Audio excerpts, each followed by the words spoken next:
ज्ञान the treasure में आपका स्वागत है। और हम आपको बताएंगे कि श्री कृष्ण के विराट स्वरूप को अर्जुन के अतिरिक्त 3 अन्य लोगों ने भी देखा था। मैं वही बताने वाला हूँ।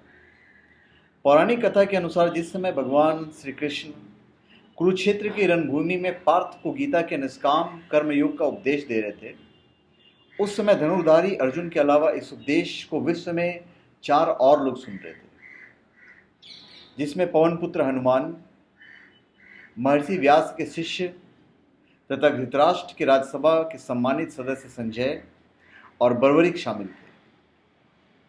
आपको बताते चलें कि बर्बरिक घटोत्कच और अहिल्यावती के पुत्र तथा भीम के पोते थे। जब महाभारत का युद्ध चल रहा था, उस दौरान उन्हें भगवान श्री कृष्ण से वरदान प्राप्त था कि कौरवों और पांडवों के इस भयंकर युद्ध को देख सकते हैं।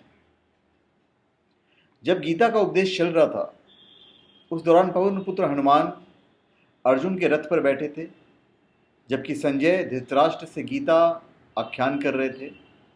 धृतराष्ट्र ने पूरी गीता संजय के मुख से सुनी। वह वही थी जो कृष्ण उस समय अर्जुन को कह रहे थे। भगवान श्री कृष्ण की मनसा थी कि धृतराष्ट्र को भी अपने कर्तव्य का ज्ञान हो और एक राजा के रूप में वो भारत को आने वाले विनाश से बचा लें।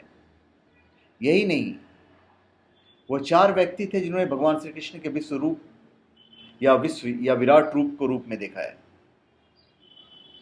10वें अध्याय के 7वें श्लोक तक भगवान श्री कृष्ण ने अपनी विभूति, योग शक्ति तथा उसे जानने के लिए महात्म्य का संक्षेप में वर्णन किया है। फिर 11वें श्लोक तथा भक्ति योग तथा उसका फल बताया है।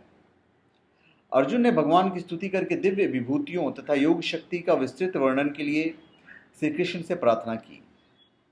अपने दिव्य विभूतियों के बारे में बताने के बाद आखिर में श्री कृष्ण ने योग शक्ति का प्रभाव बताया और समस्त ब्रह्मांड को अपने एक अंश से धारण किया हुआ बताकर अध्याय समाप्त किया। यह सुनकर अर्जुन के मन में उस महान स्वरूप को प्रत्यक्ष देखने की इच्छा हुई। तब 11वें अध्याय के आरंभ में भगवान श्री कृष्ण ने विश्व रूप मतलब विराट रूप के दर्शन देकर अपने आप को प्रत्यक्ष किया। इसी विराट स्वरूप में समस्त ब्रह्मांड को समाहित देख अर्जुन मोह मुक्त हुए तथा युद्ध के विरक्ति भाव से मुक्त होकर महाभारत युद्ध का निष्ठापूर्वक संचालन कर कौरवों पर विजय प्राप्त की। तो धन्यवाद। आप हमारे चैनल पर सब्सक्राइब करें और अपने कमेंट दीजिए। धन्यवाद।